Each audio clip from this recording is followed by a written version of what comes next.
दिल्ली की हवा फिर जहरीली हो चुकी है। दिल्ली एनसीआर की हवा में इन दिनों जहर बुरी तरह घुल चुका है। हवा की गुणवत्ता इतनी खराब हो गई है कि एयर क्वालिटी इंडेक्स बहुत खराब श्रेणी में पहुंच गया है। लोग सांस लेने में तकलीफ महसूस कर रहे हैं, खासकर बच्चे, बूढ़े और फेफड़ों या दिल के मरीज। ऐसा इसलिए हो रहा है क्योंकि दिल्ली की हवा में जहर फैलाने वाले मुख्य दोषी हैं PM 2.5 और PM 10 नाम के कण। कम हवा चलने और बारिश न होने पर हवा में तैरते ये धूल के कण और कुछ प्रदूषण गैसें जम जाती हैं, हवा में फंस जाती हैं और फैल नहीं पाती।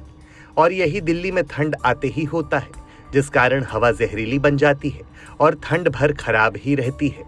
अब जानिए कि आखिर इससे सेहत को क्या क्या खतरा हो सकता है। दरअसल PM 2.5 वे बहुत बारीक कण हैं जिनका आकार 2.5 माइक्रोमीटर से छोटा होता है।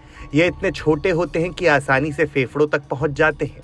वहीं PM 10 के कण थोड़े बड़े होते हैं। विशेषज्ञों का कहना है कि PM 2.5 और PM 10 फेफड़ों में जमा हो जाते हैं, जिससे सांस की बीमारियां बढ़ जाती हैं। बच्चे, बूढ़े और पहले से फेफड़े या दिल के रोगी सबसे ज्यादा प्रभावित होते हैं। बच्चों और गर्भवती महिलाओं पर असर पड़ता है, साथ ही त्वचा और आंखों की समस्याएं होती हैं।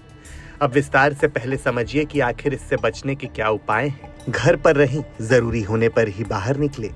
घर के दरवाजे, खिड़कियां बंद रखें। एयर प्यूरिफायर का इस्तेमाल करें।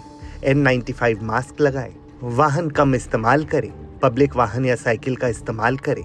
पराली न जलाएं। पौधे लगाएं। फल सब्जियां ज्यादा खाएं। पानी पीते रहें। प्रदूषण का असर सिर्फ आंखों या गले पर नहीं बल्कि सबसे ज्यादा हमारे फेफड़ों पर हो रहा है। डॉक्टरों का कहना है कि हर इंसान को ये समझना जरूरी है कि उसका लंग हेल्दी है या धीरे धीरे प्रदूषण के असर में कमजोर हो रहा है। इसके लिए कुछ तरीके ऐसे भी हैं जिनसे आप इसका पता लगा सकते हैं। इसलिए अगर सांस लेने में भारीपन, लगातार खांसी या थकान महसूस हो रही है तो डॉक्टर से संपर्क करें। हालात सुधारने के लिए दिल्ली सरकार और केंद्र मिलकर कदम उठा रहे हैं, लेकिन लंबे समाधान के लिए बड़े बदलाव चाहिए।